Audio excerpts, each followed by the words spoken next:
Hello and welcome to Econ 2301, Principles of Macroeconomics. This lecture will be going over Chapter 4, which we introduce demand and supply, specifically the demand and supply curves, as well as determine market equilibrium. This chapter builds on the material in Chapter 3, in which we talked about exchanges and markets. This chapter zeroes in on the benefits of a free market system or a market economy. This chapter doesn't apply to centrally planned economies in which the government determines supply and demand and price levels. So in a free market system, supply and demand actually determine those, and those are determined by two things. One, the consumer, and the second thing is the producer.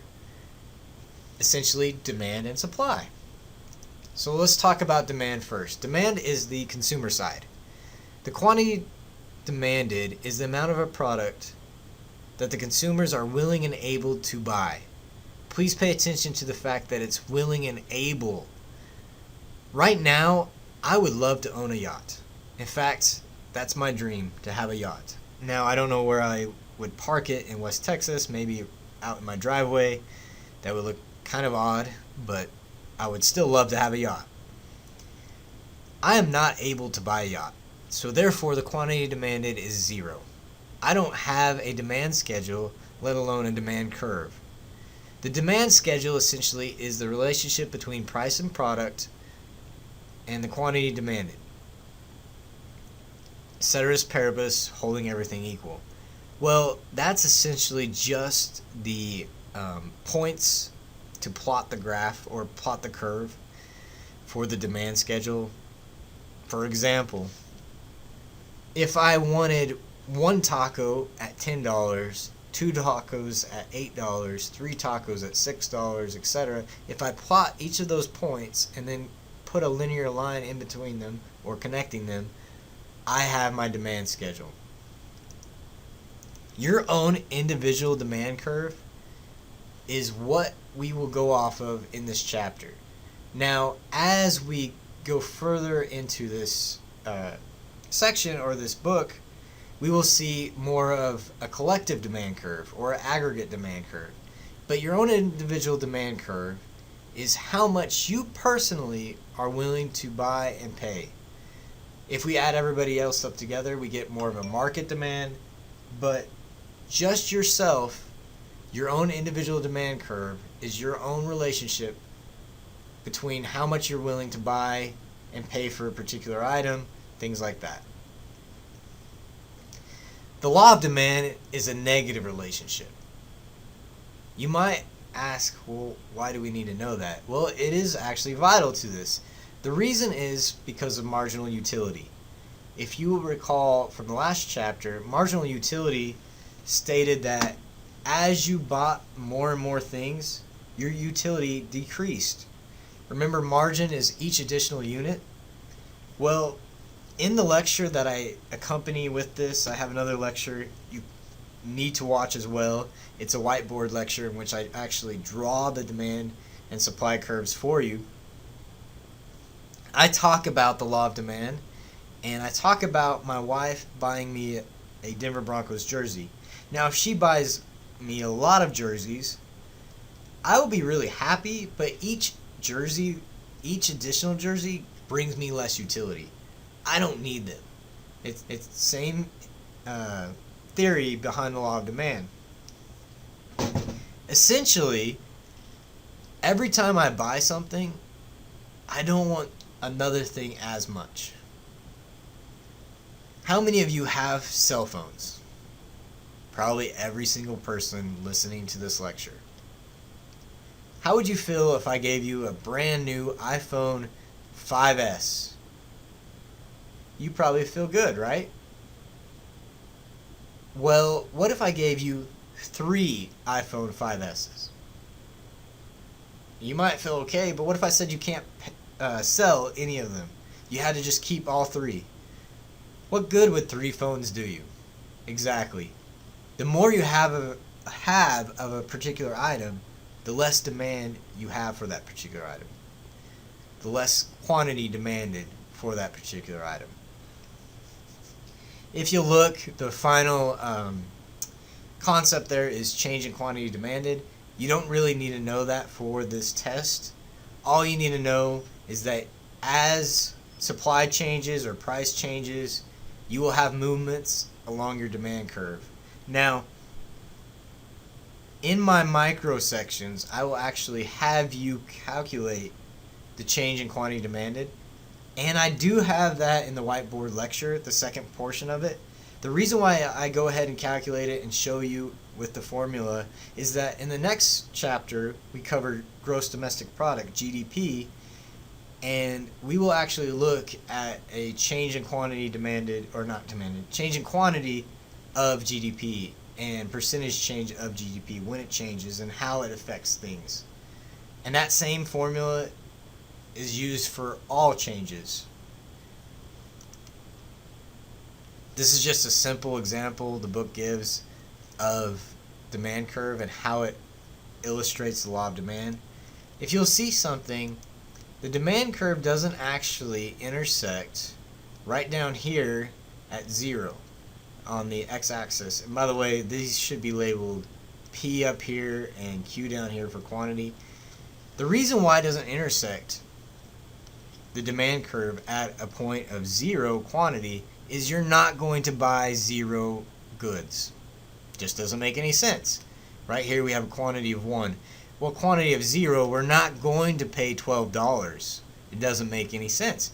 That's like giving someone money to give you nothing. Alright, this table 4.2 I recommend you go through. It's really good and shows you how demand shifts. I'm going to go through a few of them really quickly. Define a normal good, for instance. A normal good would be something that you just buy normally, whether you have a lot of money or not much money, groceries, things like that.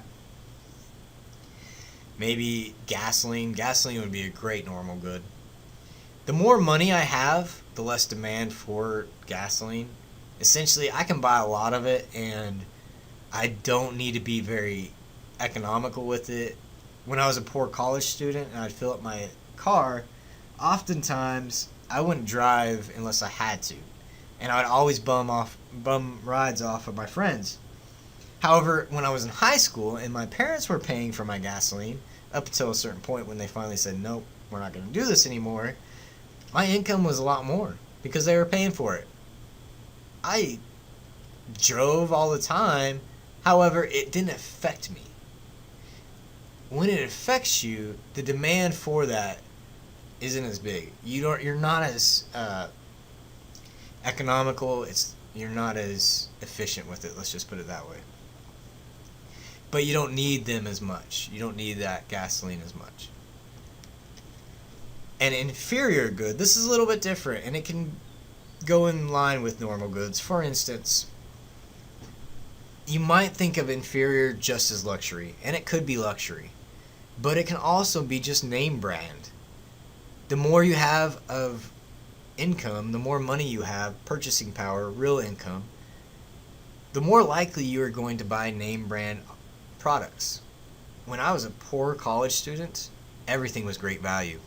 I had no demand for name brand stuff. And in fact, I'm still really thrifty, so I don't have the same demand curve effect, but my wife does. She says she can tell the difference between cereal that's great value and really nice cereal, or milk, or pizzas, anything. She can tell the difference. And so as we make more money, the demand for the name brand or luxury item, it increases. The price of a substitute good.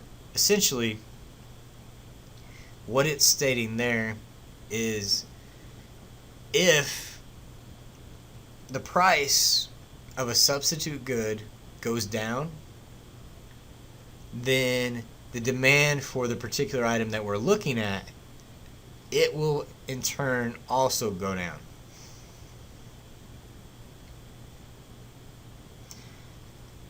In other words, let's look at Pizza Hut and Domino's Pizza. Pizza Hut, if they keep their price the same, ceteris paribus, and Domino's lowers their cost of a large pizza, and these are substitute goods. In other words, I don't care between the two. I'll pick whichever one's the cheapest. Well, I'm going to leave Pizza Hut because their price is essentially more expensive, and the demand for them has decreased because of that. A complementary good, this is a little bit different. What it's saying is goods that kind of get added on to other goods. For instance, the price, or if the price of pizza increases, then the demand for hot wings is going to decrease because I don't have as much money left over. Hot wings kind of goes with pizza. However, if pizza decreases, I'm more likely to go ahead and buy some hot wings. So the demand for hot wings increased. So complementary goods, essentially, they go right in line with the other good. And as you have more money left over, you'll notice the price decreases, then the demand for the other good increases because they go together. Population, all it's talking about there is if there's more people, then demand increases. If there's less people, then demand essentially decreases. We see that all the time.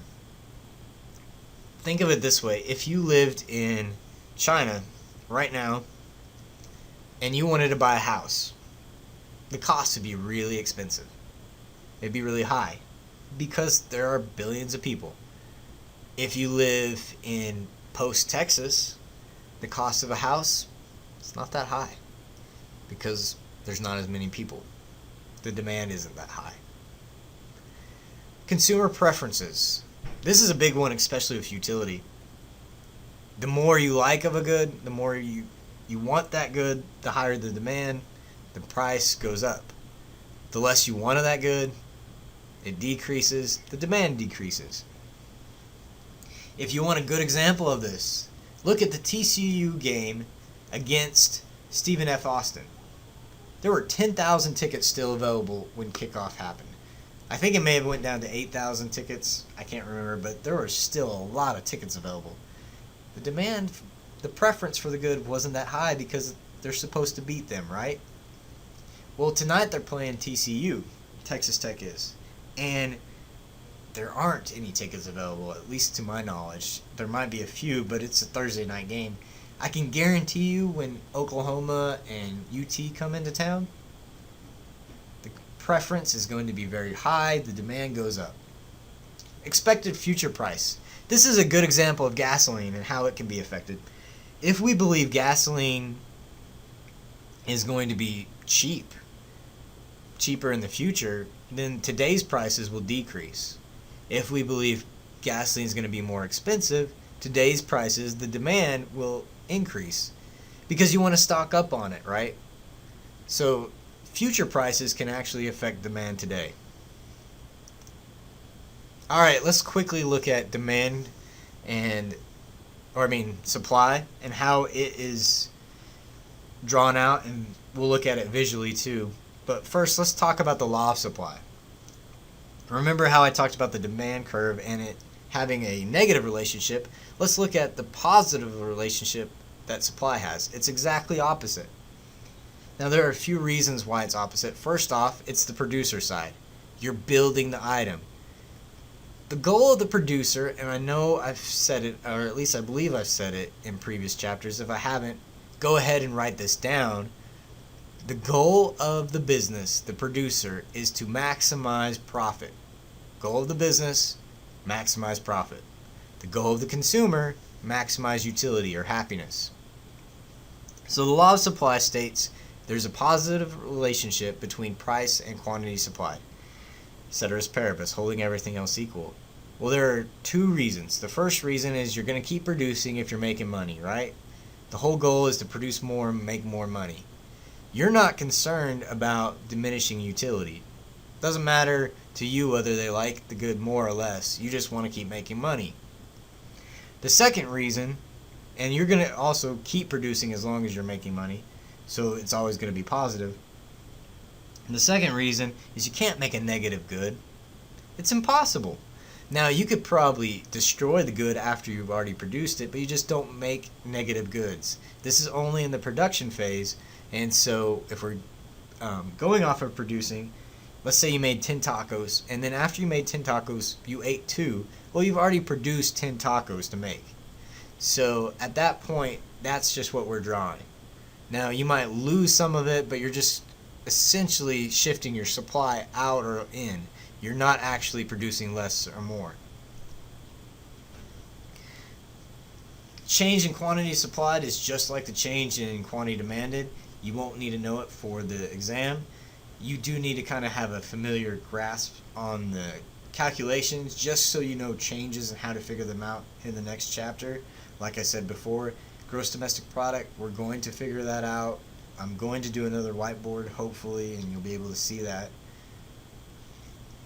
What you do need to know is not necessarily minimum supply price either, is that you will stop producing when you're no longer making benefit or making money. And the reason being is the principle of marginal benefit exceeding marginal cost. You will always produce as long as marginal benefit exceeds marginal cost. And you might say, well, you're not going to keep producing if you're just making money, because at some point you want to rest, you want a weekend, right? If you're a small business owner, you want some time to yourself, you're still not going to keep producing even though you make more money. Well, at that point, we'd say the marginal cost, opportunity cost, is too expensive, or time with your family is so expensive, the marginal benefit doesn't exceed marginal cost. So let's look at the supply curve. You'll see it's a positive relationship. If we put these two together, we can see market equilibrium. Sorry, it's been a long day. Market equilibrium. And the point where they meet, that is where we set price and quantity. You don't need to know excess supply or excess demand for this course. What you need to know is that if we set it too high, essentially people aren't going to buy, and we need to lower it back to the equilibrium.